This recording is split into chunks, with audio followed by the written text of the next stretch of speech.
Assalamualaikum warahmatullahi wabarakatuh.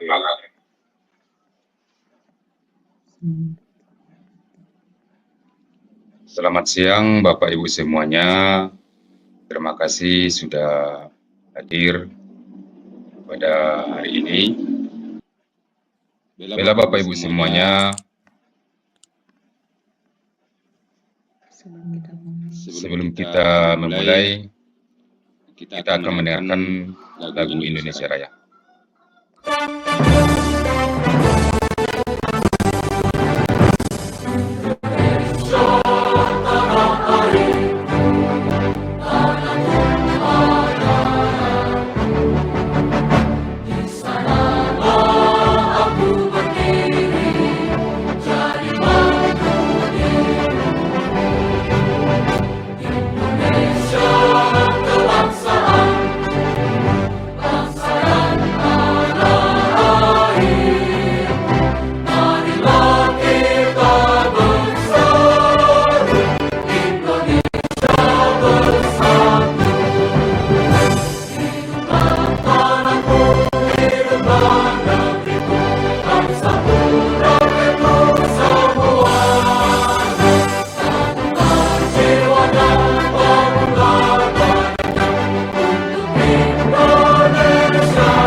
Mudah-mudahan dengan mendengarkan lagu Indonesia Raya tadi dapat memberikan semangat yang kuat kepada kita semua ya Bapak ya.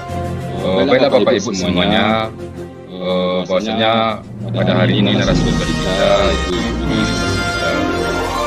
dari SMP. Juga selamat datang kepada Bapak Kepala SMP 5 Bapak. Selamat siang Pak. Selamat siang Pak. Bapak Ibu semuanya, webinar ini terselenggara atas kerjasama komunitas belajar SMP 5 Kabupaten Pasaman dan juga seluruh IPS berbagi Kabupaten Pasaman. Bila Bapak Ibu semuanya, sebelum kita masuk kepada acara, kita minta kepada Bapak Kepala SMP 5 itu Bapak Jody Helmi untuk memberikan arahan dan memberikan sambutan dan juga motivasi kepada Bapak Jody Helmi. Kami persilakan. Baik, Assalamualaikum warahmatullahi wabarakatuh. Puji dan syukur sama-sama kita ucapkan kepada Allah Subhanahu wa taala yang telah memberikan kesempatan kepada kita yang alhamdulillah pada siang hari ini kita bisa bertemu di Zoom meeting atau di Google Meet ini. Kemudian salam dan salam kita kirimkan kepada arwah junjungan kita Nabi Muhammad SAW. Yang sama-sama kita hormati Bapak Ibu narasumber hebat, Bapak Ibu guru hebat, teristimewa kepada Ibu Ilisa Smita sebagai penyampai materi tentang budaya positif, penerapan budaya positif di sekolah. Kami atas nama Dinas Pendidikan dan SMP Negeri 52 Koto mengucapkan selamat kepada Ibu Yuli, selamat berkarya. Mudah-mudahan rekan-rekan guru hebat di Pasaman, khususnya di SMP 52 Koto ini akan tergerak hatinya untuk mengikuti jejak daripada Ibu Yuli Sasmita. Mudah-mudahan Ibu Yuli bisa menerapkan ilmunya nanti berbagi pengetahuan, berbagi praktek atau berbagi ilmu kepada rekan-rekannya nanti di sekolah. Dan mudah-mudahan sekolah kita nanti akan lebih bagus, akan lebih hebat dan akan lebih baik nanti ke depannya dan bisa bersaing dengan sekolah yang lain. Walaupun sekolah kita sekolah terpencil, Ibu Yuli, kita harus semangat. Kita tunjukkan kepada orang bahwa kita itu bisa. Jangan kita minder. Mentang-mentang sekolah kita adalah sekolah terisolir, kita minder. Tidak boleh. Kita harus semangat. Kami selaku kepala sekolah memberikan dukungan penuh 100% kepada Ibu Yuli untuk mengembangkan ilmunya, memberikan semangat kepada Ibu Yuli untuk berbagi praktik di PMM ini. Mungkin karena keterbatasan dan banyak nanti materi akan disampaikan Ibu Yuli, kami sebagai kepala sekolah mengucapkan terima kasih kepada narasumber yang telah membantu Ibu Yuli dalam penerapan atau penyampaian materi nanti. Itu saja mungkin Pak dari kami. Wabillahi taufiq wal hidayah. Assalamualaikum warahmatullahi wabarakatuh. Waalaikumsalam warahmatullahi wabarakatuh. Terima kasih banyak kami kepada SMP Negeri. Kepada Bapak Ibu semuanya, karena mengingat waktu, bahwasanya pada webinar kita kali ini yaitu mengenai berbagi praktik baik dan penerapan budaya positif. Kepada Ibu Yuli Sasmita sebagai narasumber, kami persilahkan. Baik, terima kasih banyak Bapak Aldiano Fiza yang sudah mengantarkan acara kita pada siang hari ini. Salam hormat kepada Bapak Kepala Sekolah. Terima kasih banyak Pak atas dukungannya. Ya, Semoga apa yang disampaikan oleh Bapak tadi menjadi motivasi dan semangat juga bagi teman-teman kita yang lain. Selamat siang dan salam bahagia untuk Bapak Ibu yang sudah berkenan hadir di ruang webinar kita pada siang hari ini. Izinkan untuk siang hari ini lebih kurang 1,5 jam ke depan, saya akan mencoba berbagi praktik baik penerapan budaya positif di sekolah, tepatnya di SMP Negeri 52 Koto. Memang seperti yang disampaikan oleh Bapak Kepala Sekolah tadi, sekolah kami itu bukan di pusat kota, ya. Jadi alhamdulillah itu merupakan suatu kebanggaan juga, walaupun bukan di perkotaan, hanya satu daerah kecil, tapi cita-cita dan harapan kami guru di sana bagaimana sekolah kita juga bisa sama dengan sekolah-sekolah yang ada di sekolah luar.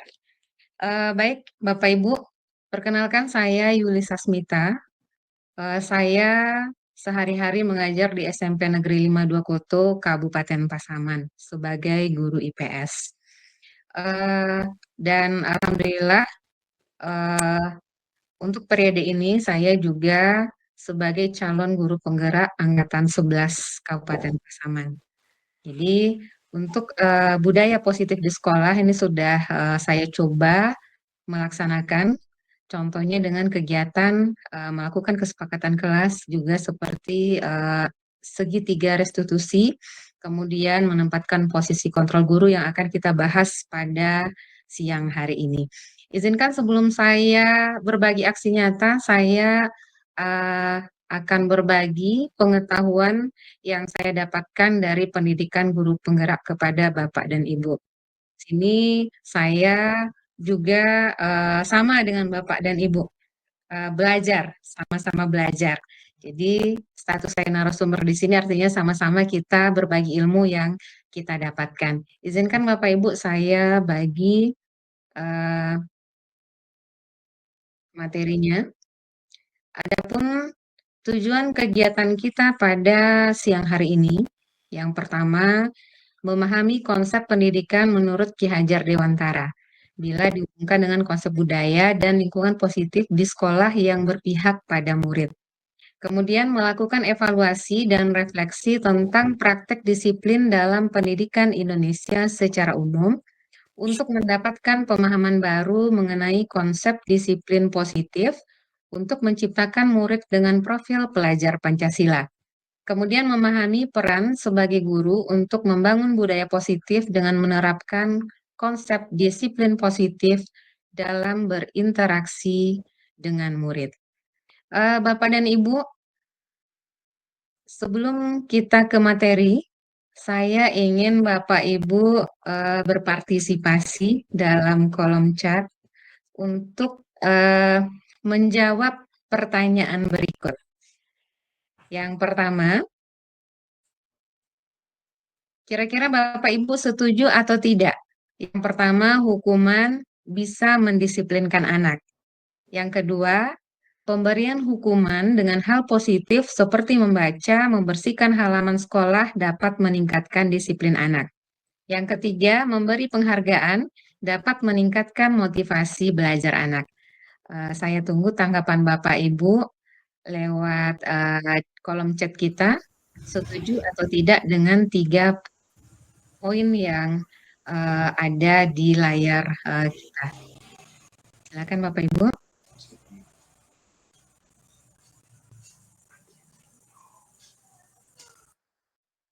Atau mungkin ada yang ingin menyampaikan secara langsung Bapak Ibu, apakah setuju atau tidak?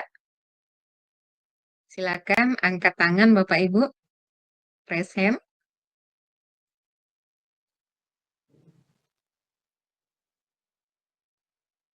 Ya, bagaimana Bapak Ibu? Setuju atau tidak kira-kira?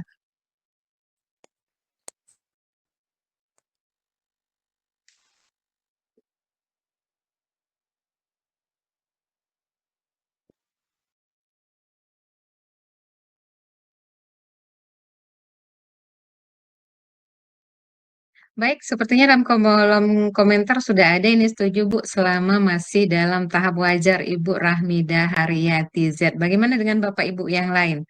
Apakah setuju hukuman dapat mendisiplinkan anak? Kemudian pemberian hukuman dengan hal positif seperti membaca, membersihkan halaman sekolah dapat meningkatkan disiplin anak. Berikut memberikan penghargaan dapat meningkatkan motivasi. Ini mohon maaf Bapak atau Ibu Roy Hatul Janah, kata beliau setuju. Ada yang setuju? Apakah ada yang tidak setuju Bapak Ibu? Ada mungkin yang berbeda pendapat? Ya mungkin masih ragu-ragu Bapak dan Ibu ya.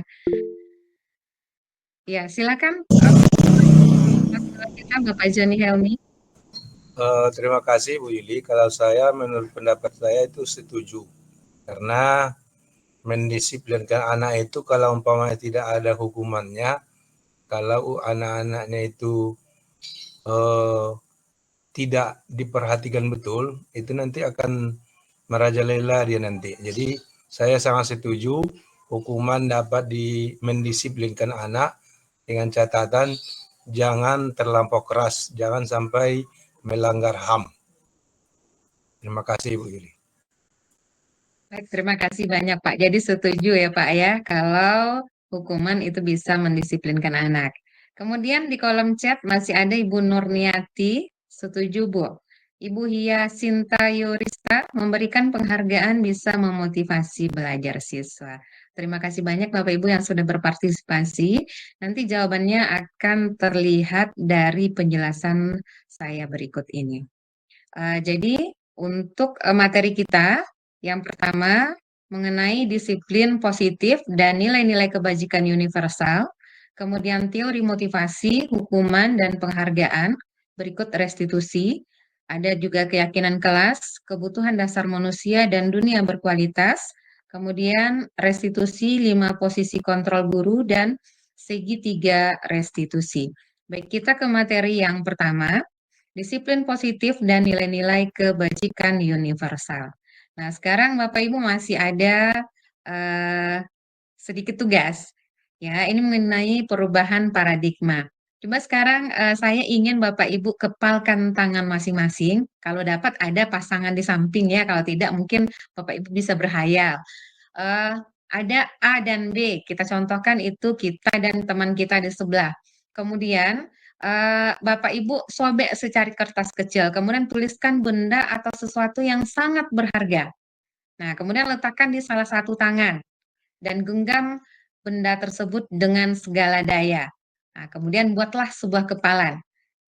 Berikut teman Bapak dan Ibu akan mencoba dengan sekuat tenaga dan berbagai cara untuk meminta bagaimana kita bisa memberikan benda tersebut.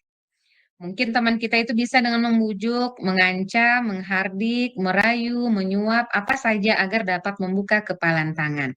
Nah, kira-kira apa yang terjadi Bapak Ibu? Ada Bapak Ibu silakan yang ingin berkomentar.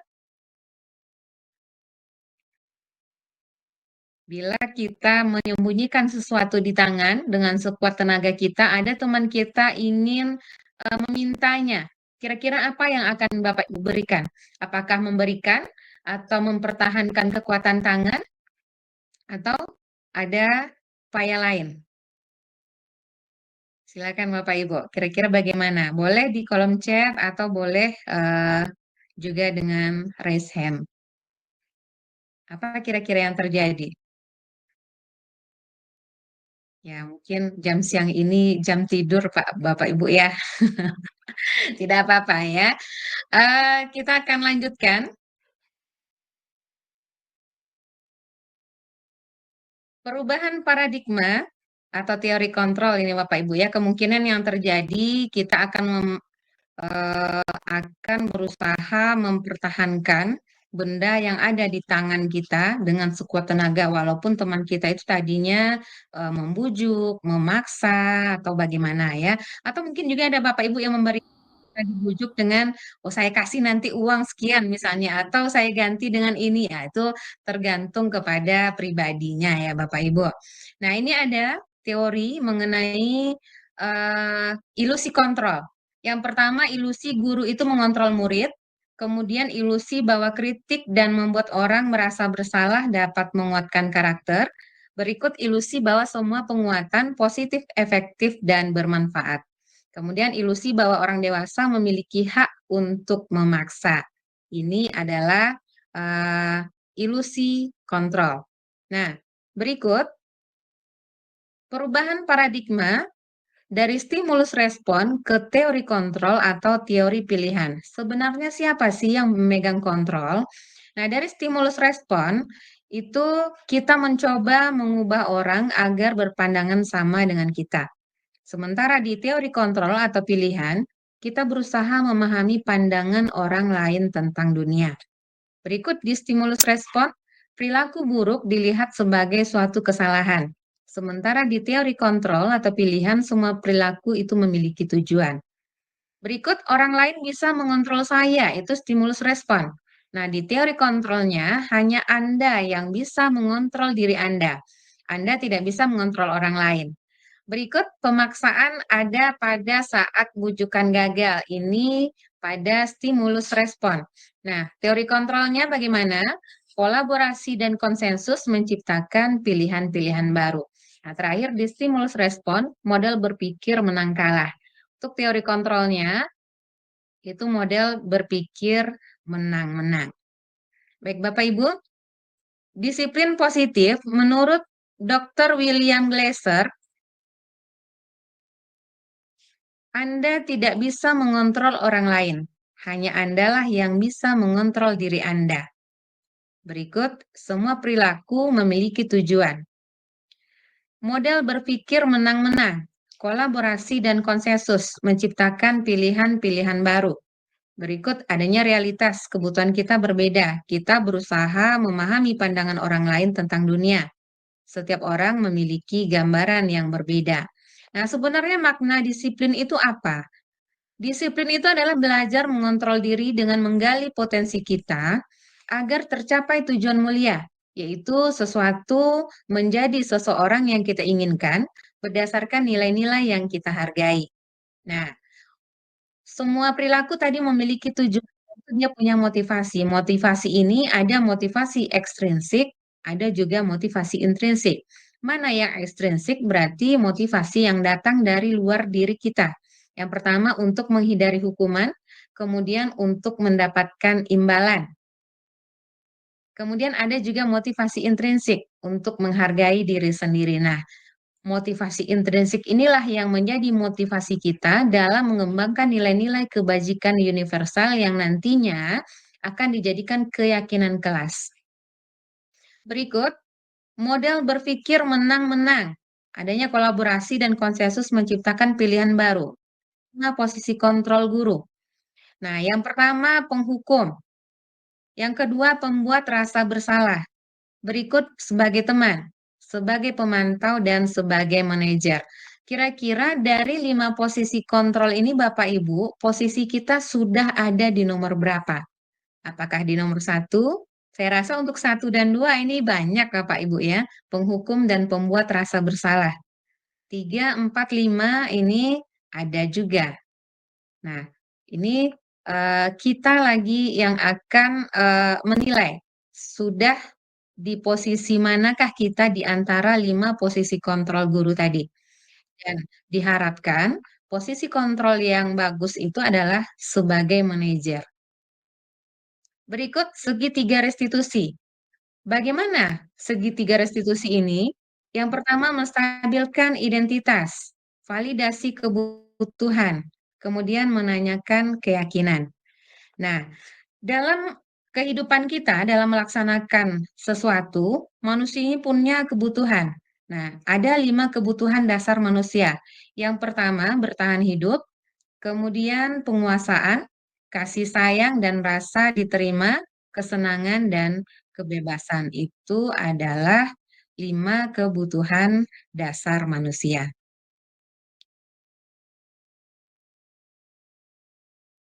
Bapak Ibu, nilai-nilai kebajikan universal. Nilai-nilai kebajikan adalah sifat-sifat positif manusia yang merupakan tujuan mulia yang ingin dicapai oleh setiap individu. Nilai tersebut bersifat universal dan lintas bahasa, suku bangsa, agama, maupun latar belakang. Setiap perilaku perbuatan memiliki satu tujuan. Ini menurut Dr. William Glasser pada teori kontrol tahun 1984 dengan mengaitkan nilai-nilai kebajikan yang diyakini seseorang, maka motivasi intrinsiknya akan terbangun, sehingga menggerakkan motivasi dari dalam untuk dapat mencapai tujuan mulia yang diinginkan. Ini menurut Diana Gosen tahun 1998. Berikut, nilai-nilai kebajikan universal ini banyak, Bapak Ibu. Salah satu contohnya bisa kita lihat dalam pelaksanaan kurikulum Merdeka sekarang, profil pelajar Pancasila. Yang pertama, beriman, bertakwa kepada Tuhan Yang Maha Esa dan berakhlak mulia, mandiri, bernalar kritis, berkebinekaan global, bergotong royong, dan kreatif. Ini contoh nilai-nilai kebajikan universal. Nah, sekarang kita masuk ke teori motivasi, hukuman, dan penghargaan. Kemudian restitusi. Teori motivasi. Teori motivasi tadi seperti yang sudah disampaikan ada 2, motivasi eksternal dan motivasi internal. Eksternal ini datangnya dari luar. Contoh, untuk menghindari ketidaknyamanan atau hukuman. Nah, kalau ini bisa kita contohkan ada guru yang datang tepat waktu ke sekolah karena takut mungkin ditegur oleh kepala sekolah. Nah, itu adalah contoh dari motivasi eksternal. Kemudian juga bisa untuk mendapatkan imbalan dari orang lain. Mungkin setiap akhir semester ada mungkin pemilihan guru teladan mungkin. Nah, itu menjadi motivasi eksternal. Nah, yang diharapkan adanya atau muncul motivasi internal untuk tercapainya disiplin positif tadi adalah untuk menghargai diri sendiri. Saya akan menjadi orang yang seperti apa bila saya melakukannya. Jadi itu teori motivasi dalam perilaku manusia. Menurut Bapak Ki Hajar Dewantara, merdeka itu artinya tidak hanya terlepas dari perintah, akan tetapi juga cakap buat memerintah diri sendiri. Ini dikutip dari pemikiran konsepsi keteladan sikap merdeka Ki Hajar Dewantara cetakan kelima 2013 itu bisa dilihat di halaman 469. Nah, ini dia, dihukum oleh penghargaan, Bapak Ibu. Penghargaan ini pada dasarnya memang baik, tapi penghargaan punya pengaruh jangka panjang juga pengaruh jangka pendek. Berikut penghargaan sifatnya menghukum, penghargaan mengurangi ketepatan, penghargaan tidak efektif, dan penghargaan juga bisa merusak hubungan. Apa akibat dari penghargaan? Yang pertama, penghargaan bisa menurunkan kualitas. Penghargaan juga bisa mematikan kreativitas. Penghargaan juga bisa mengurangi motivasi intrinsik. Nanti bisa kita diskusikan kenapa penghargaan ini bisa menurunkan kualitas, bisa mematikan kreativitas, bisa mengurangi motivasi intrinsik. Bapak Ibu mungkin bisa membantu menjawab dalam kolom chat komentar ya. Berikut bentuk program kebajikan atau apresiasi. Jadi yang diharapkan bukan hanya sekedar penghargaan, tapi apresiasi. Dalam memberikan apresiasi, pengakuan perlu diingat beberapa hal. Yang pertama, kita harus memberikan pengakuan secara khusus, kita berikan pengakuan secara pribadi, kemudian tidak hanya kepada satu murid, tapi kita berikan pengakuan kepada semua murid. Kemudian kita berikan pengakuan secara konsisten dan fokus pada proses. Nah, mana dia contoh pengakuan atau apresiasi kebajikan? Contoh, ini kalimat pembukanya. Kemarin saya perhatikan, nah apa yang diperhatikan? Nilai kebajikannya misalnya rasa empatimu besar sekali. Nah, kemudian kita lihat juga situasinya bagaimana pada saat menolong murid baru di kelas kita. Misalnya itu contoh dari apresiasi. Jadi, kita berikan pengakuan karena dia sudah menolong temannya di kelas. Berikut contoh yang lain. Saya menghargai kepedulianmu pada saat kamu membantu teman-temanmu di tugas kelompok. Terima kasih untuk rasa tanggung jawabmu pada saat kamu memungut kertas-kertas yang berserakan di lantai. Ini adalah contoh pengakuan atau apresiasi dari kebajikan.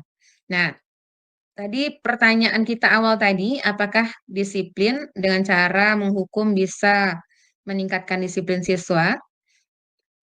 Tugas perbedaan antara hukuman dan konsekuensi. Nah, sekarang saya ingin Bapak Ibu menjawab, kira-kira masuk ke hukumankah ini atau ke konsekuensi?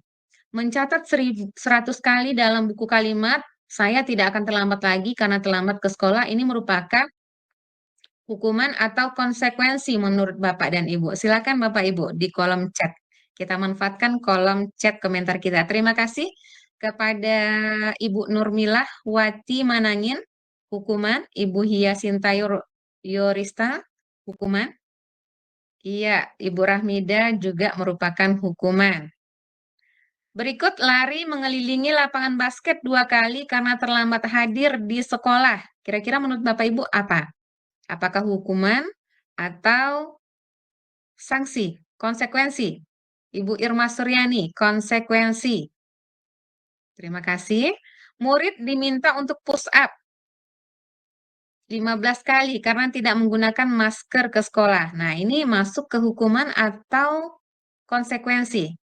Hukuman ya. Iya, terima kasih banyak Pak Agusta, hukuman. Murid disuruh untuk mengenakan sepatu seharian di sekolah karena tidak mengenakan sepatu hitam. Kira-kira itu hukuman atau sanksi, konsekuensi? Murid disuruh untuk mengenakan sepatu seharian di sekolah. Konsekuensi. Lari mengelilingi lapangan basket 2 kali terlambat 10 menit untuk pelajaran PJOK. Kira-kira itu masuk kepada hukuman atau konsekuensi? Nah, terima kasih banyak kepada Bapak Ibu yang sudah berpartisipasi. Ibu Rahmida Haryati, hukuman. Bapak Agusta, konsekuensi. Ibu Nurmilah Wati Manangin, konsekuensi. Ibu Irma Suryani, konsekuensi.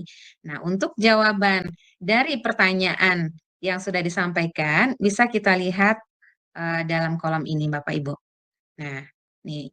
Yang pertama, mencatat 100 kali dalam buku kalimat, saya tidak akan terlambat lagi karena terlambat ke sekolah itu adalah memang merupakan hukuman. Kenapa? Karena itu adalah keputusan sepihak saja. Berikut, yang kedua, Lari mengelilingi lapangan basket 2 kali karena terlambat hadir di sekolah. Nah, tadi ada Bapak Ibu yang menjawab hukuman, ada yang konsekuensi. Nah, jawabannya adalah hukuman. Murid diminta untuk push up 15 kali karena tidak menggunakan masker sekolah. Nah, ini adalah merupakan bentuk dari hukuman. Menggantikan kertas tugas teman yang telah dicoret-coret, nah ini adalah contoh dari konsekuensi ya. Membersihkan tumpahan air di meja tulis karena tersenggol pada saat belajar, ini juga contoh dari konsekuensi. Murid disuruh untuk mengenakan sepatu seharian di sekolah karena tidak mengenakan sepatu hitam, ini adalah contoh dari hukuman. Dan lari mengelilingi lapangan basket 2 kali karena terlambat 10 menit untuk pelajaran PJK, itu adalah merupakan konsekuensi. Berikut, apa perbedaan antara hukuman dan konsekuensi? Hukuman itu artinya sesuatu yang menyakitkan harus terjadi. Contoh tadi terlambat sekolah disuruh eh, eh, kita contohkan tidak berpakaian sepatu hitam misalnya, dia pakai sepatu coklat ya. Karena dia pakai sepatu coklat, kita suruh dia buka sepatu seharian. Nah, itu salah satu contoh mungkin bisa jadi berdampak menyakitkan kepada murid kita tadi. Konsekuensinya bagaimana? Mungkin nanti kita akan ke segitiga restitusi ya. Kita tanyakan kenapa hal itu bisa terjadi. Pasti anak kita punya alasan kenapa dia memakai sepatu coklat. Jadi kalau konsekuensi itu juga sesuatu harus terjadi. Artinya kesepakatan ini sudah kita bicarakan dengan murid juga. Hukuman membuat anak sakit, bisa fisik maupun hati untuk jangka waktu yang lama. Sedangkan konsekuensi membuat anak merasa tidak nyaman dalam waktu yang pendek. Anak membenci kedisiplinan, itu contoh hukuman. Sedangkan konsekuensi, anak menjadi menghargai disiplin. Hukuman sifatnya paksaan. Kemudian, tunggu sebentar Bapak Ibu ya.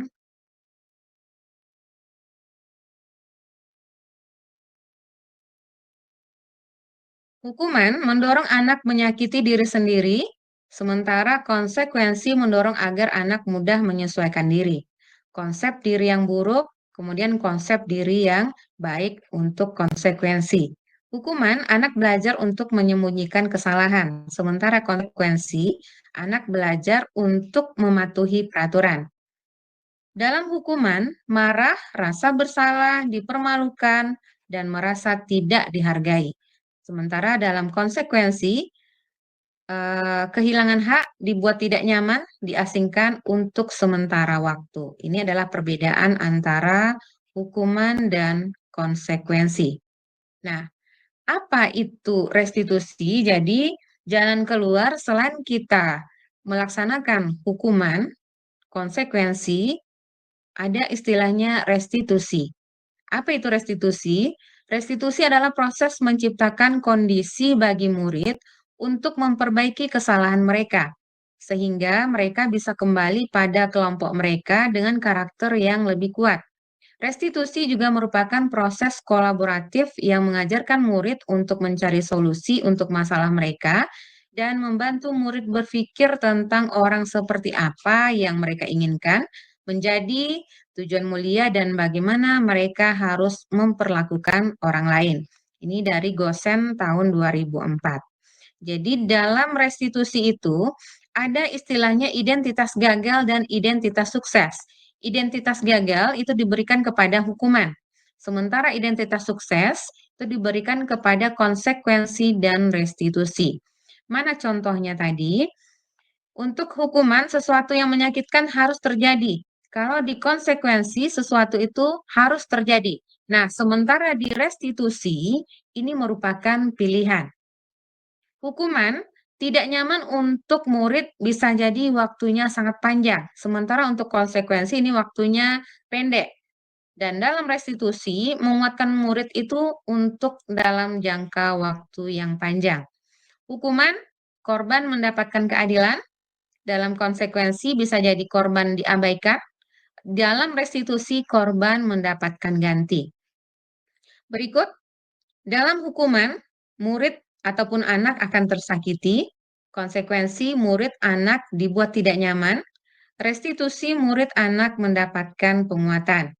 Kemudian dalam hukuman, perilaku pasif agresif bisa meningkat, penguatan hanya bertahan dalam jangka waktu yang pendek, dan dalam kegiatan restitusi masalah terpecahkan. Dalam hukuman, sistem tidak akan berjalan bila murid tidak takut. Kalau konsekuensi, memerlukan monitoring dan supervisi terus-menerus dari guru. Nah, dalam pelaksanaan restitusi, murid belajar bertanggung jawab untuk perilakunya. Berikut dalam hukuman berlaku hanya pada sebuah institusi, tidak berlanjut pada kehidupan nyata. Dalam konsekuensi, membantu penerapan mengikuti peraturan dalam masyarakat, untuk restitusi fokus pada pemecahan masalah dalam jangka waktu panjang.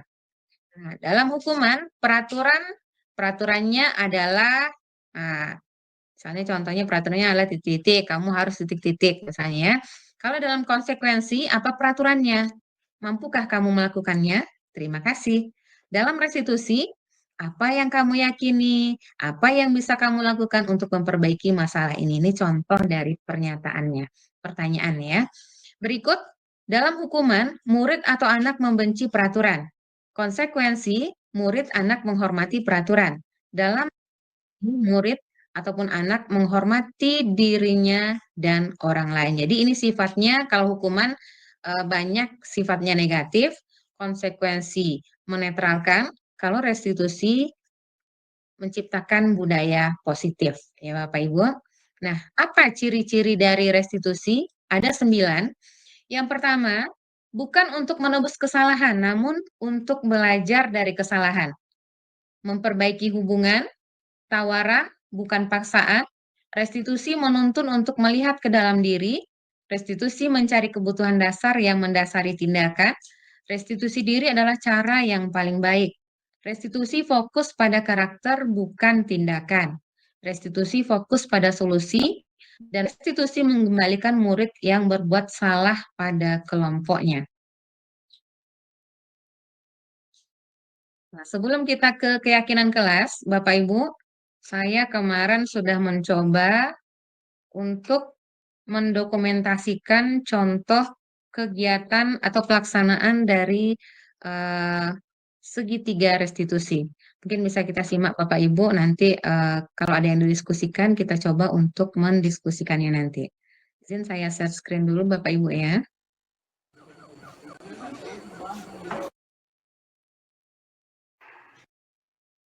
Siapa yang bisa menjelaskan letak geografis ASEAN? Ada? Ya, bagus, Alvin. Apa lagi selain letak geografis? Letak astronomi.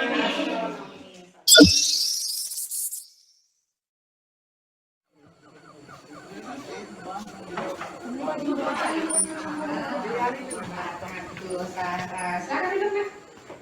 Oke, Sarah, tahu kenapa itu panggil ke sini? Tahu. Kira-kira apa? HP ya. Tadi melihat kamu di kelas menggunakan HP. Memang kita manusia ini tidak luput dari salah. Kira-kira boleh Ibu tahu kenapa kamu bisa melakukan seperti itu? Karena ingin melihat jadwal pelajaran. Oh, jadi ingin melihat jadwal pelajaran lewat HP. Ibu mengerti. Terima kasih untuk informasinya ya.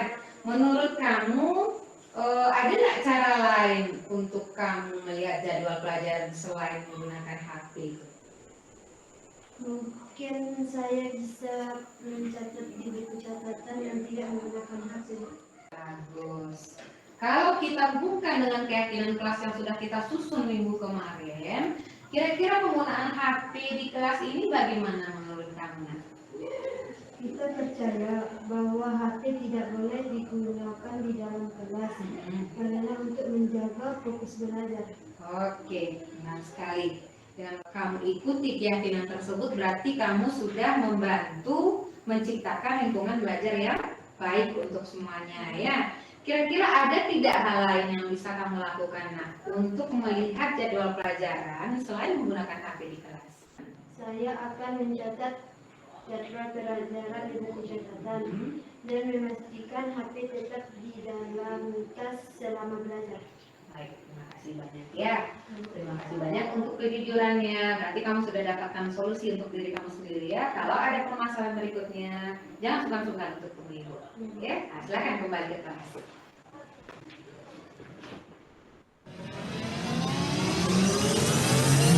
Saya merasa lebih baik setelah berbicara dengan Ibu Yubi. Saya tidak merasa disalahkan secara langsung.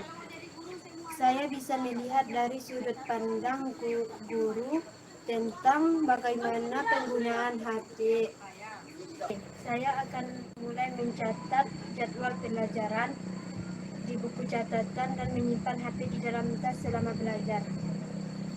Dengan cara ini, saya bisa tetap mengikuti jadwal tanpa mengganggu pelajaran. Perhatikan, apa ibu kota dari Indonesia? Siapa yang tahu? Apa? Jakarta. Bagus. Waalaikumsalam warahmatullahi wabarakatuh. Boleh, silakan.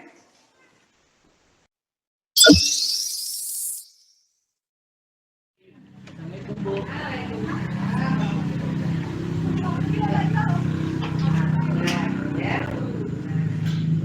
Tahu kenapa dipanggil ke sini, Akbar? Tahu. Kenapa? Terlambat. Iya, betul sekali. Tadi di jam pelajaran ibu kamu terlambat, tidak akan marah karena ibu yakin semua orang ini pasti punya kesalahan. Bisa nggak kamu ceritakan kenapa kamu terlambat datang sekolah? Ya Bu, saya mengantar adik saya ke sekolah Bu, Ya, dan saya kesulitan bangun pagi. kesulitan bangun pagi.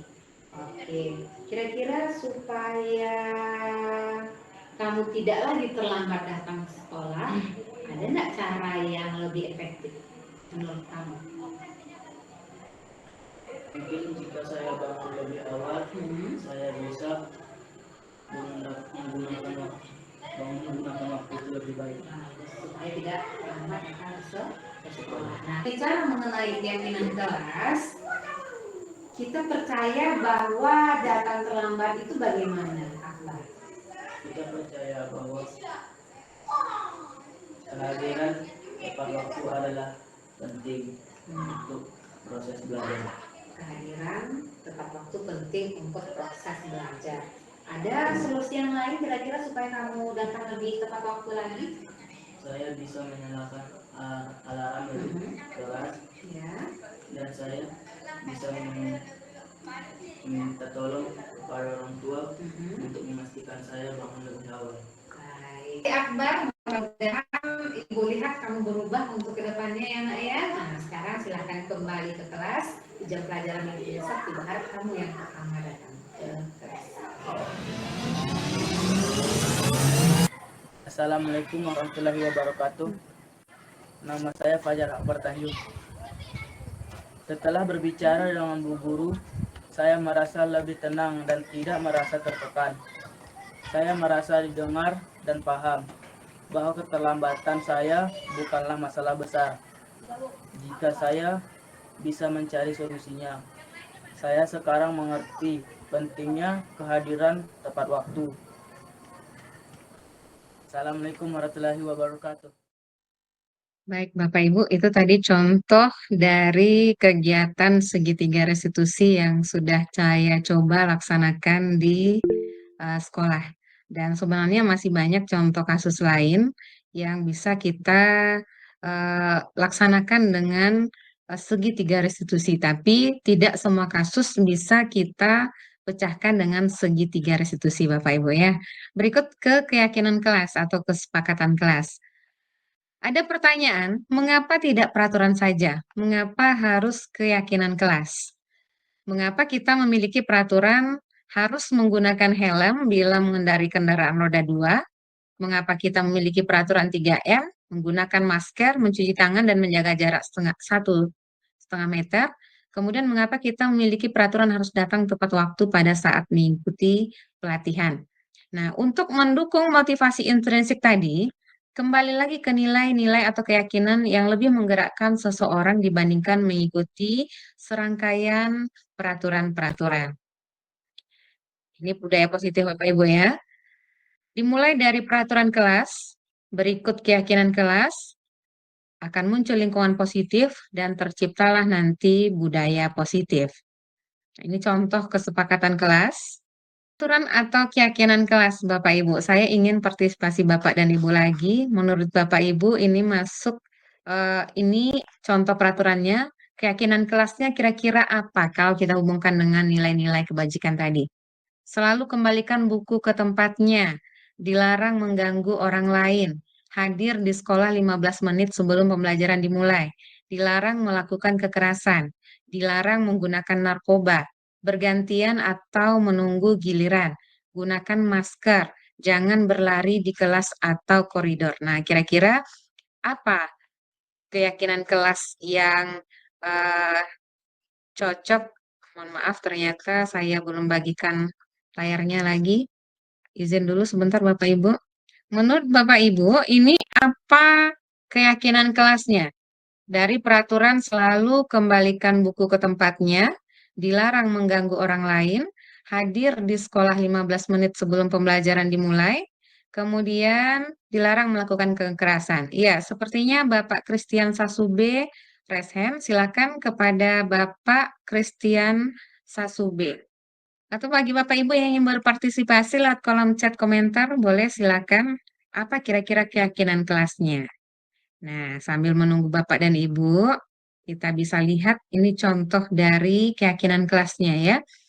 Selalu kembalikan buku ke tempatnya. Keyakinan kelasnya adalah tanggung jawab. Dilarang mengganggu orang lain, berarti menghormati orang lain. Hadir di sekolah 15 menit sebelum pembelajaran dimulai, menghormati orang lain dan berkomitmen. Dilarang melakukan kekerasan, keselamatan, menghormati orang lain. Dilarang menggunakan narkoba, keyakinan kelasnya kesehatan. Peraturannya bergantian atau menunggu giliran, keyakinan kelasnya menghormati orang lain, bersabar, kemudian gunakan masker, kesehatan, dan keselamatan. Jangan berlari di kelas atau koridor. Ini keyakinan kelasnya adalah keselamatan dan keamanan ya. Ini untuk peraturan dan keyakinan kelas. Dan untuk ini saya juga sudah mencoba membuat video kegiatan dari membuat keyakinan kelas tadi, Bapak Ibu.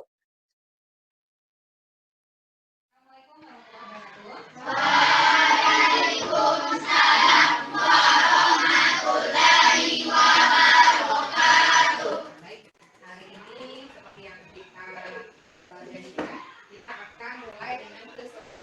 Sehat semuanya? Alhamdulillah. Sebelum kita mulai pelajaran, kita akan membuat instruksi kesepakatan kelasnya, tujuannya supaya kelas kita menjadi lebih teratur. Jadi nanti kalian buat peraturan yang kalian inginkan, minimal 2. Bisa tulisannya yang kecil, ya agak dibesarkan. Waktunya 2 menit.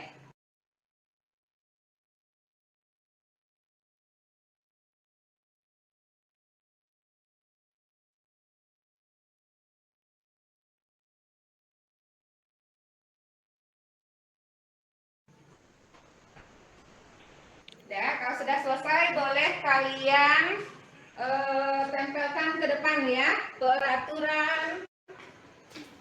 Nah, ini. Peraturan kelas. Silakan ditempel di sini.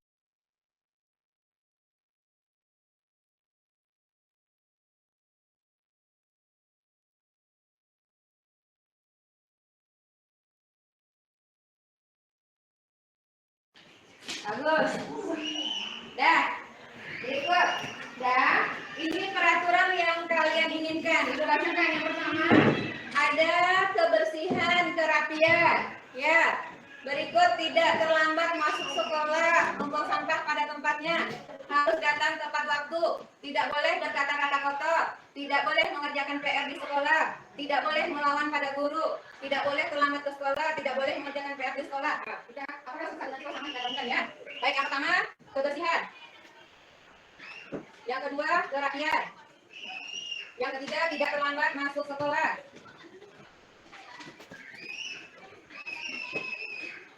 Yang keempat, membuang sampah pada tempatnya. Buang sampah sembarangan, tidak membuang sampah pada teman sama ya. Membagikan halaman kelas maupun sampah pada tempatnya. Tidak boleh datang terlambat, harus memakai pakaian yang sesuai jadwal. Dan hampir sama. Ya, ini adalah peraturan yang kalian usulkan. Ya, sekarang kita rubah menjadi kalimat yang positif. Ya, bagaimana cara merubah menjadi kalimat yang positif? Kalimat tidak, kalimat jangan dihilangkan. Ubah bagaimana cara menggantinya. Contoh, tidak terlambat masuk sekolah. Bagaimana merubah menjadi kalimat yang positif? Siapa yang disampaikan? Apa? Bagus, masuk sekolah tepat waktu, bagus. Jadi sekarang kita rubah menjadi kalimat positif. Kalimat positif. Yang pertama apa? Masuk sekolah tepat waktu. Dan yang kedua, mana lagi? Yang pakai tidak itu, tidak boleh berkata kotor. Apa menjadi kalimat positifnya? Tidak boleh berkata kotor. Ini yang pakai kata tidak. Mana? Wajib memakai seragam. Kemudian rambut laki-laki tidak boleh panjang. Apa kalimat positifnya? Pendek. Ya, rambut dari yang laki-laki pendek. Nah, apa lagi? Kalimat peraturan yang sudah kita rubah ke kalimat positif, kita saling menjadi satu dulu kalimatnya. Contoh mana yang bisa kita satukan? Tidak terlambat masuk sekolah tadi. Tadi kata-katanya adalah masuk sekolah tepat waktu. Mana dia yang sama dengan sini? Ya, berarti ini bisa kita ambil satu ya. Masuk sekolah tepat waktu satu. Ya, berikut mana lagi? Kebersihan sama dengan melaksanakan piket kelas. Sama ya. Mana lagi? Yang berhubungan dengan kebersihan. Ada lagi? Kebersihan kerapian. Yang mana? Rambut. Ya, kita sama juga lagi menjaga kebersihan dan rapi. Nah, kita tetapkan lagi. Ya, menjadi kesepakatan. Ya, berbeda ya. Yang pertama tadi masuk sekolah tepat waktu. Yang kedua menjaga kebersihan dan kerapian. Kebersihan kerapian itu bisa kerapian diri, kebersihan diri atau kebersihan kelas lingkungan sekolah. Ya, mana lagi yang kita samakan? Ini sudah. Membuang sampah pada tempatnya masuk ke dalam kebersihan. Masuk. Ya, menjaga kebersihan kerapian tadi sama dengan ini. Kemudian buang sampah pada tempatnya, mana yang sama? Berapa yang sama? Menjaga kebersihan dan kerapian. Memakai seragam setiap hari masuk mana? Kebersihan kerapian? Masuk. Kamu tidak boleh panjang tadi masuk ya. Mandi pagi. Masuk. Nah, berikut mana lagi? Yang ketiga lagi. Tidak boleh berkata kotor. Tadi sudah kita ubah menjadi kalimat positif, berkata dulu kotor. PR di rumah. Mana lagi? Hormat pada guru. Berikut ini masuk ke kerapian, melaksanakan piket kelas, tadi ke kebersihan, belajar dengan tertib.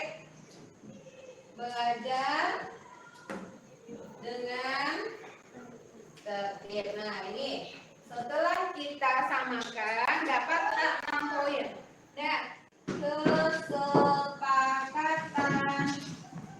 kelas. Dan yang pertama nanti akan kita buat bagus-bagus ya. Bisa di print, ditempel nanti di karton hitam. Yang pertama, masuk sekolah tepat waktu. Disiplin dalam semua hal. Jaga kebersihan dan kerapian. Kebersihan dan kerapian apa kelas saja? Nah, ini kalian punya pengetahuan mana? Bagaimana cara menjaga kerapian dan kebersihan kalian? Mandi pagi, kemudian kebersihan kelas, tiga kelas. Ya. Berikut mana lagi? Berkata dengan sopan, hormat pada guru. Siapa yang bisa membuat yang menjadi satu kesepakatan kelas? Belajar dengan tertib dan aktif juga. Nah, itu dia ya. Belajar dengan tertib dan aktif. Dan bisa dipahami. Dan terima kasih banyak untuk semuanya. Tepuk tangan dulu untuk kalian yang ini hebat semuanya. Berani menunjukkan.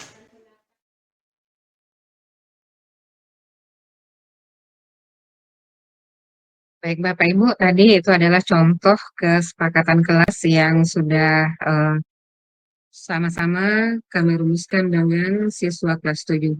Sebelumnya mohon maaf Bapak Ibu karena lokasi tempat tinggal dekat masjid, jadi suara dari masjid terdengar ke ruangan kita.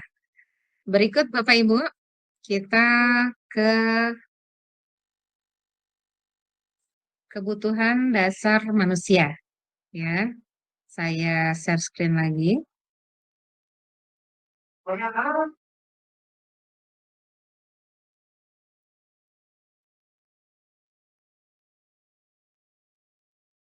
Kebutuhan dasar manusia dan dunia berkualitas. Kebutuhan dasar manusia itu ada 5.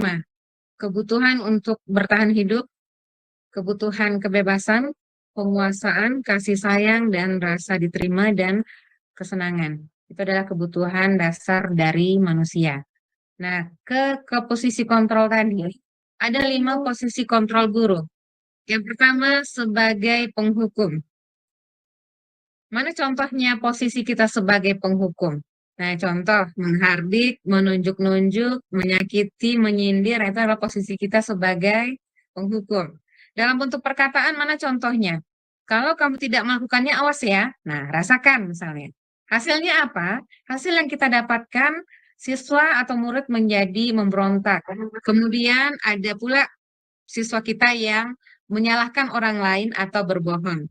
Kemudian apa kaitannya dengan dunia berkualitas? Murid meletakkan guru di luar dunia berkualitasnya. Dan murid akan berkata, biarkan saja nanti juga marah-marah lagi. Dampaknya apa? Dampaknya tidak ada, yang ada murid mengulangi kesalahan. Berikut membuat orang merasa bersalah. Contohnya berceramah dan mengatakan seharusnya ini ibu kecewa misalnya. Kemudian apa perkataan gurunya? Kamu sudah tahu ibu lelah sekali mengatakannya, ibu stres dan sebagainya ya. Hasilnya apa? Menyembunyikan, menyangkal, dan berbohong. Apa kaitannya dengan dunia berkualitas? Murid meletakkan guru di dalam dunia berkualitas. Murid berkata, maafkan saya katanya. Kemudian merasa rendah diri. Berikut posisi kontrol sebagai teman. Membuatkan alasan-alasan untuk muridnya. Mana contoh perkataan gurunya? Ayolah, lakukan demi ibu. Masa kamu tidak mau? Ingat tidak ibu pernah bantu ini misalnya ya. Kemudian hasilnya apa? Murid menjadi ketergantungan. Kaitannya dengan dunia berkualitas, murid meletakkan guru sebagai orang yang sangat penting di dunia berkualitas. Murid akan berkata, saya pikir bapak, ibu, teman saya ternyata begitu. Berikut apa dampaknya pada murid? Murid menjadi lemah, tidak mandiri, dan tergantung ya. Berikut posisi sebagai pemantau. Guru menghitung dan mengukur. Mana contohnya? Apa peraturannya? Hasilnya apa? Murid menyesuaikan diri bila diawasi. Berikut kaitannya dengan dunia berkualitas, murid meletakkan guru, peraturan dan hukum di dunia berkualitas. Murid berkata berapa banyak bintang yang saya harus peroleh, berapa halaman yang harus saya tulis. Dampaknya apa kepada murid? Murid menitik beratkan pada sanksi atau hadiah untuk dirinya. Nah, ini posisi yang paling bagus dalam posisi kontrol sebagai guru adalah manajer. Karena murid akan menghargai dirinya sendiri. Mana contoh perbuatan guru? Dengan mengajukan pertanyaan-pertanyaan. Contohnya, apa yang kita yakini? Apa yang bisa kamu kerjakan untuk memperbaiki masalah ini? Hasilnya adalah menguatkan pribadi ya. Kaitannya dengan dunia berkualitas, murid meletakkan dirinya sebagai individu yang positif dalam dunia berkualitas. Kemudian, bagaimana murid berkata, bagaimana caranya saya bisa memperbaiki keadaan? Dampaknya terhadap murid, murid akan mengevaluasi diri bagaimana cara mereka memperbaiki diri. Ya, ini contoh pernyataan-pernyataan. Saya kecewa sekali dengan kamu. Nah, ini adalah contoh dari guru ya, sifat guru atau posisi kontrol guru sebagai pembuat orang merasa bersalah. Kamu tidak pernah melakukannya. Nah, ini adalah contoh dari penghukum. Ayolah, lakukan demi Bapak Ibu. Ini posisi kontrol guru sebagai teman. Apakah kamu mau mendapatkan stiker bintang hari ini? Nah, ini adalah sebagai pemantau ya Bapak Ibu. Bagaimana kamu bisa menyelesaikan masalah ini? Ini adalah sebagai manajer. Kamu selalu yang terakhir. Nah, itu adalah posisi sebagai penghukum. Jadi Bapak Ibu, dari sekarang kita sudah bisa menilai posisi kontrol kita sebagai guru itu lebih banyak di mana. Apakah kita sudah eh, menduduki posisi kontrol sebagai manajer? Nah, harapannya mudah-mudahan sudah mulai bisa Bapak Ibu ya. Berikut, segitiga restitusi. Segitiga restitusi seperti contoh video yang sudah saya putarkan tadi. Di sana ada 3. Yang pertama, menstabilkan identitas. Bagaimana cara menstabilkan identitas? Dengan membuat pernyataan. Setiap orang pasti pernah melakukan kesalahan. Bukan berarti kita membenarkan kesalahannya Bapak Ibu ya. Tapi kita belajar dari kesalahan itu. Kamu bukan satu-satunya yang pernah melakukan ini. Nah, ini dia. Kegiatan segitiga restitusi tadi. Menstabilkan identitas. Berikut, validasi kebutuhan. Bagaimana caranya? Dengan membuat pertanyaan atau pernyataan, kamu tentu punya alasan mengapa melakukan itu. Adakah cara yang lebih efektif untuk mendapatkan apa yang kamu butuhkan? Nah, setelah itu baru kita hubungkan dengan keyakinan kelas tadi. Nilai-nilai apa yang telah kita sepakati? Kamu ingin menjadi orang seperti apa? Dengan harapan kalau kita melaksanakan kegiatan segitiga restitusi ini dalam menyelesaikan masalah, murid akan lebih menghargai dirinya sendiri dan bisa mengintrospeksi kesalahan-kesalahan yang dia lakukan, Bapak Ibu. Untuk membuat anak yang merasa gagal karena berbuat salah menjadi positif terhadap dirinya, itu adalah menstabilkan identitas. Contoh perkataannya tadi, berbuat salah itu adalah hal yang manusiawi. Tidak ada manusia yang sempurna. Bapak Ibu juga berbuat salah. Kita pasti bisa menyelesaikan permasalahan ini. Bapak Ibu tidak tertarik untuk mencari tahu siapa yang benar, siapa yang salah. Bapak Ibu lebih tertarik untuk menyelesaikan masalah. Kalau kamu menyalahkan dirimu sendiri terus-menerus, apakah kamu bersikap baik pada dirimu sendiri? Nah, itu contoh dari menstabilkan identitas. Validasi kebutuhan membantu murid mengenali basic kebutuhan dasar yang ingin dipenuhinya ketika melakukan kesalahan itu.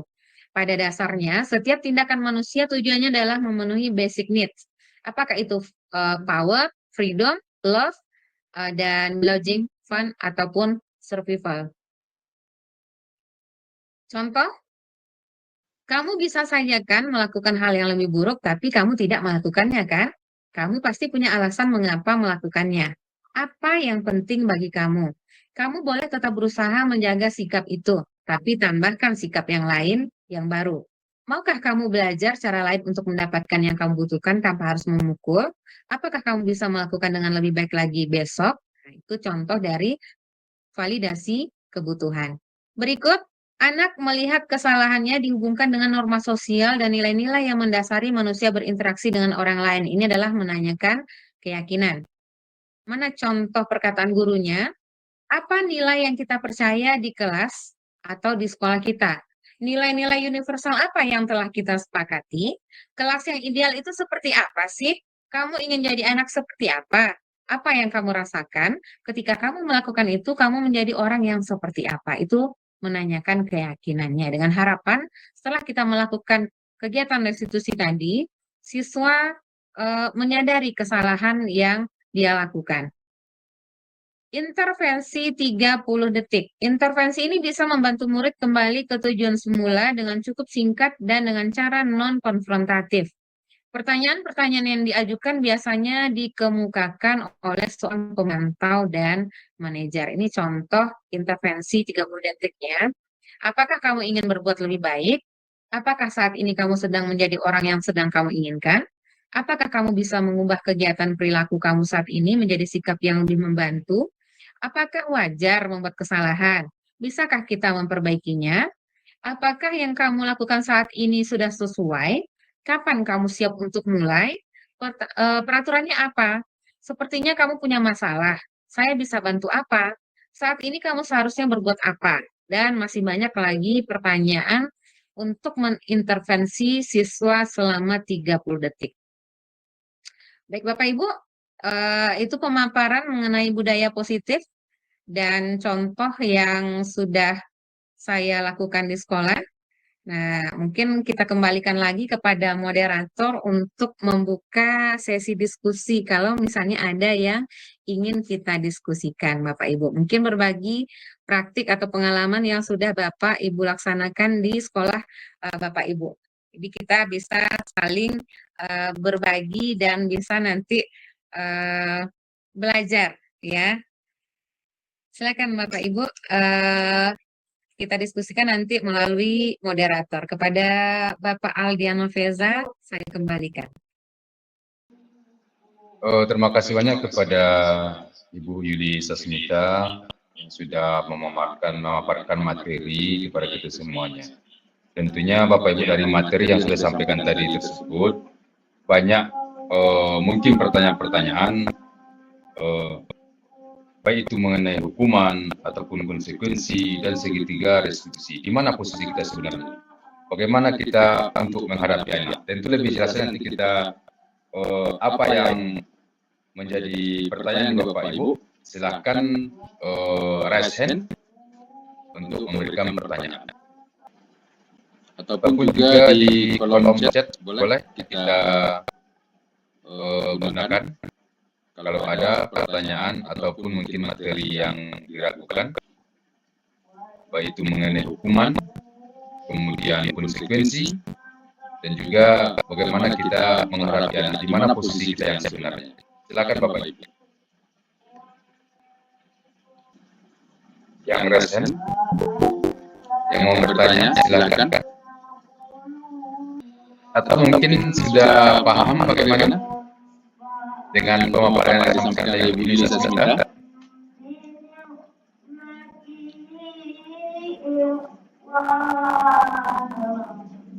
Dari Ibu Rahmida Haryati. Ibu Rahmida Haryati, Bu, apakah ada konsekuensi yang diberi kepada anak jika kesepakatan kelas tidak terlaksana? Terima kasih Ibu Rahmida Haryati atas pertanyaannya. Kepada Ibu Yuli Sasmita, kami persilakan untuk menjawab dari pertanyaan dari Ibu Rahmida. Baik, terima kasih banyak untuk pertanyaan dari Ibu Rahmida Haryati, pertanyaan yang sangat menarik sekali. Apakah ada konsekuensi yang diberikan kepada anak jika kesepakatan kelas kita tidak terlaksana? Nah, ini mungkin juga bisa tanggapan dari Bapak Ibu yang lain nanti ya. Konsekuensi itu kan adalah kesepakatan kita dengan siswa. Itulah tadi kita laksanakan dengan segitiga restitusi. Seandainya kesepakatan kelas kita tidak terlaksana, contoh misalnya kesepakatan kelas di bidang apa misalnya Bu Rahmi? Misalnya kebersihan misalnya ya. Nah, perlu kita panggil anak ini, kemudian kita lakukan segitiga restitusi. Atau mungkin masalah seperti contoh kasus yang saya putarkan tadi, ada anak yang main HP saat belajar atau ada siswa yang terlambat masuk sekolah. Jadi pelaksanaan segitiga restitusinya tentu anak kita panggil secara pribadi, jangan di depan banyak guru karena pengalaman kita Bapak Ibu ya, ada anak yang bermasalah dipanggil di hadapan semua guru, nanti semua guru menghakimi. Jadi akhirnya anak menjadi takut ya, bahkan ada yang frustasi. Itulah gunanya kegiatan segitiga restitusi kita. Dari kegiatan segitiga restitusi, hal awal yang kita lakukan yaitu tadi yang pertama adalah stabilkan dulu, kita stabilkan identitas. Kita contohkan seperti kasus tadi, ada anak yang main HP saat pelajaran. Nah, bagaimana cara menstabilkan identitasnya? Cara saya yaitu dengan menanyakan atau memberikan pernyataan. Memang kita ini manusia tidak luput dari kesalahan. Atau mungkin contoh lainnya, Bapak Ibu juga pernah melaksanakan kesalahan. Itu artinya kita stabilkan dulu. Setelah kita stabilkan, kemudian kita validasi kebutuhannya. Kenapa kok bisa dia melakukan kegiatan itu, main HP saat belajar. Nah, kan nanti ada alasannya, kalau dari kasus tadi, alasannya adalah dia ingin melihat jadwal pelajaran katanya ya. Jadi dia catat di HP, kemudian saat jam pelajaran dia mau lihat jam pelajaran apa lagi setelah ini, makanya dia lihat HP. Nah, berikut setelah itu kita tanyakan keyakinannya. Keyakinan tentu keyakinan kelas. Nah, kira-kira apa yang kamu lakukan tadi sudah sesuai belum dengan keyakinan kelas yang sudah kita sepakati? Nah, akhirnya si anak kan menjawab, belum Bu, kira-kira keyakinan mana yang sudah kamu langgar misalnya ya? Berarti tidak mengikuti pelajaran mungkin dengan tertib ya dan segala macam. Nah, eh, dengan kegiatan segitiga restitusi ini diharapkan siswa tadi selain menyadari kesalahan, dia juga bisa mencari solusi untuk masalah yang dia hadapi. Contoh dari kasus tadi, dia mencarikan solusi, oh ya setelah ini Bu, saya akan mencatat daftar pelajaran di buku, kemudian tidak lagi saya bawa HP ke sekolah katanya. Itu mungkin Ibu Rahmi ya. Kalau ada tanggapan dari Bapak Ibu yang lain silakan. Karena di sini kita sifatnya adalah berbagi Bapak Ibu ya. Bukan berarti solusi yang saya berikan ini adalah solusi yang terbaik. Mungkin ada yang lebih terbaik dari Bapak Ibu adalah memberikan solusi dari pernyataan Ibu Rani tadi. Apakah ada konsekuensi yang diberikan kepada anak jika kesepakatan kelas tidak terlaksana? Bagaimana? Kita kembalikan dulu kepada Bapak Moderator. Terima kasih Bu Yudi. Bagaimana Bu Rahmida atas jawaban yang disampaikan oleh Bu Sasmita yang begitu panjang lebar gitu kan? Atau mungkin kami juga minta kepada kepala sekolah tadi, hukuman dapat mendisiplinkan anak asal jangan melanggar HAM gitu. Kadang-kadang kita tahu ketika hati kita sedang tidak enak, kemudian kita lampiaskan kepada anak. Itu bisa saja terjadi Bapak Ibu ya. Kita tidak tahu bahwasanya kondisi emosi kita tidak stabil, akhirnya terlampiaskan kepada anak gitu. Gimana kira-kira Bu Yusmita? Baik, terima kasih banyak Pak Aldian. Itu pernyataan yang sangat menarik sekali ya. Hukuman boleh asal tidak melanggar HAM. Tapi kalau dapat yang namanya hukuman, kalau dapat kita hindari. Kita ganti dengan konsekuensi. Karena biasanya kalau hukuman itu biasanya dari satu pihak saja. Contohnya tadi kita contohkan dengan sepatu yang tidak berwarna hitam misalnya ya. Dia pakai sepatu coklat, gara-gara dia pakai sepatu coklat, nah seharian itu kamu tidak boleh pakai sepatu. Jadi akhirnya dia bertelanjang kaki lah seharian kemana, mau ke WC, mau jajan, segala macam bertelanjang kaki. Akhirnya nanti mungkin kakinya bisa kena kaca, kena duri, segala macam. Akhirnya menimbulkan memori yang tidak baik, bisa jadi seumur hidup. Itu adalah salah satu dampak dari hukuman. Nah, konsekuensinya bagaimana? Mungkin bisa kita tanyakan ke peraturan sekolah kita.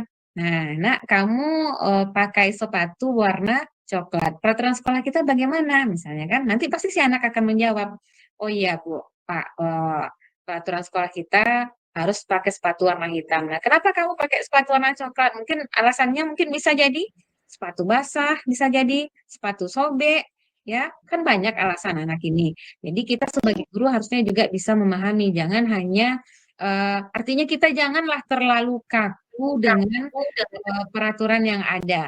Artinya peraturan yang ada itu harus kita buat dinamis, jangan statis, jangan kaku. Karena kalau kaku, akibatnya seperti itu tadi. Peraturan sekolah kita harus pakai sepatu hitam.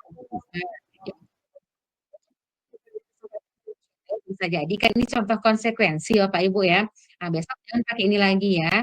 Atau mungkin karena sepatunya sobek. Nah, kalau sepatu kamu sobek, kapan bisa pakai sepatu lagi? Mungkin dia punya waktu kan, Bapak Ibu. Jadi sebisa mungkin marilah kita hindari yang namanya hukuman. Mungkin lebih tepat istilahnya dengan konsekuensi itu Bapak Ibu ya.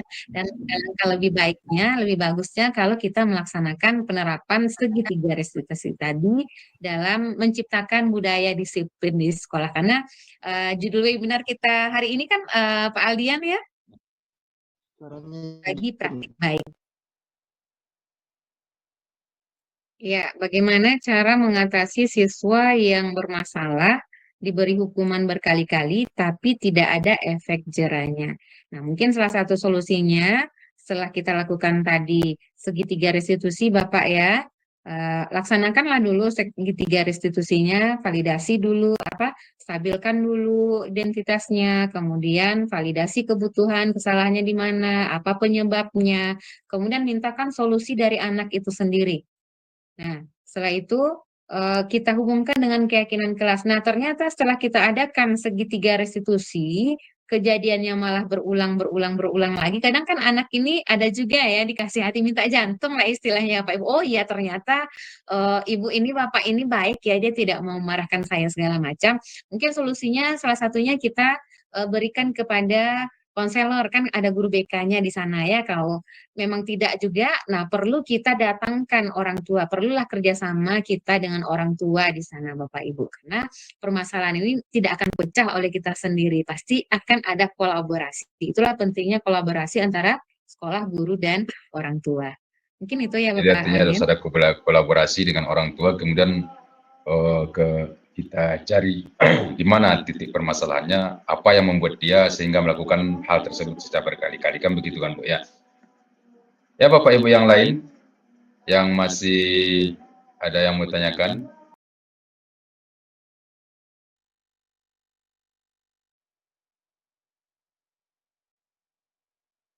Oke Bapak Ibu semuanya, link absen silahkan diisi. Nampaknya sudah paham semuanya dengan apa yang disampaikan oleh Ibu Yulisa Smita. Mudah-mudahan dengan berbagi praktik baik ini dapat menambah wawasan kita, dan juga terutama saya sebagai moderator, dan juga iya terima kasih Bapak Landis Tiolong, dan juga Bapak Ibu semuanya, dan juga kepada Bapak Kepala Sekolah yang sudah berpartisipasi dalam acara ini.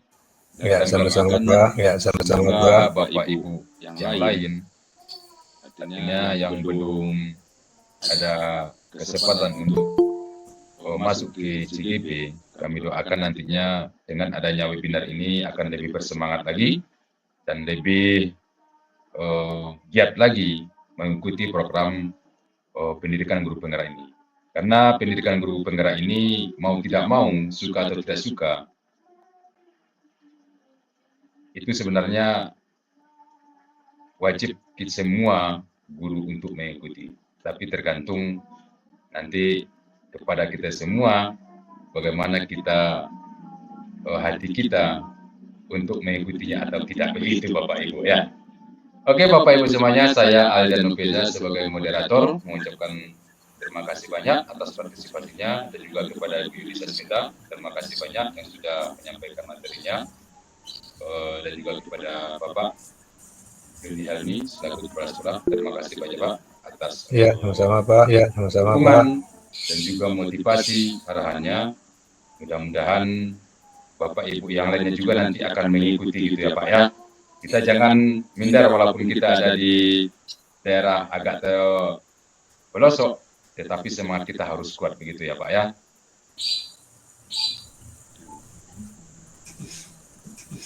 Untuk yang terakhir mungkin kami minta juga sedikit tambahan tanggapan dari Bapak Kepala Sekolah untuk menutup acara kita ini. Kepada Bapak Juni Helmi, kami persilakan. Baik, terima kasih atas kesempatannya Pak Aldian. Kami sebagai Kepala Sekolah di SMP 52 Koto,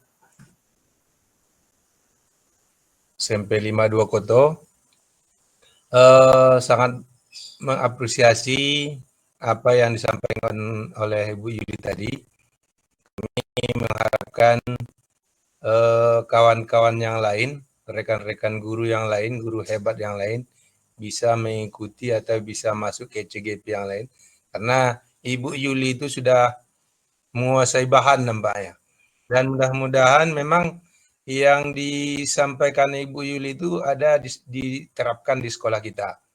Mudah-mudahan nanti kawan-kawan yang lain juga bisa menerapkan di sekolah tempat dia bertugas, bagaimana cara dan solusi untuk mengatasi kendala-kendala yang dihadapinya di kelas.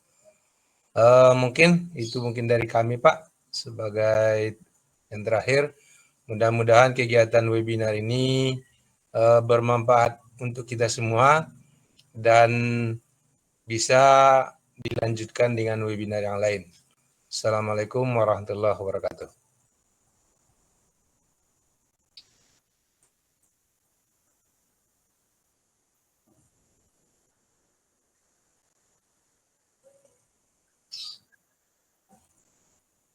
Ya, ya.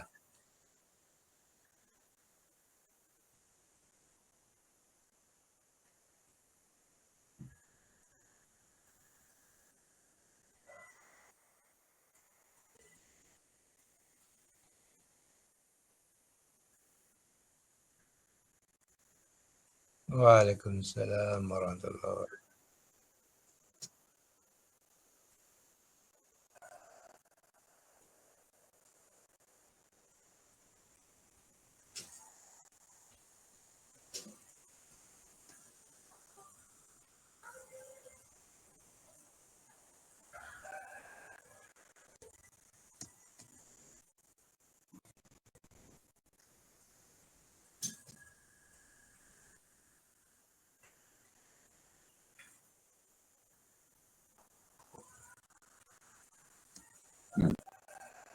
Eh, terima kasih banyak untuk Bapak Ibu semuanya yang sudah berpartisipasi dalam webinar kita. Terima kasih banyak spesial kepada Bapak Kepala Sekolah yang sudah memberikan motivasi.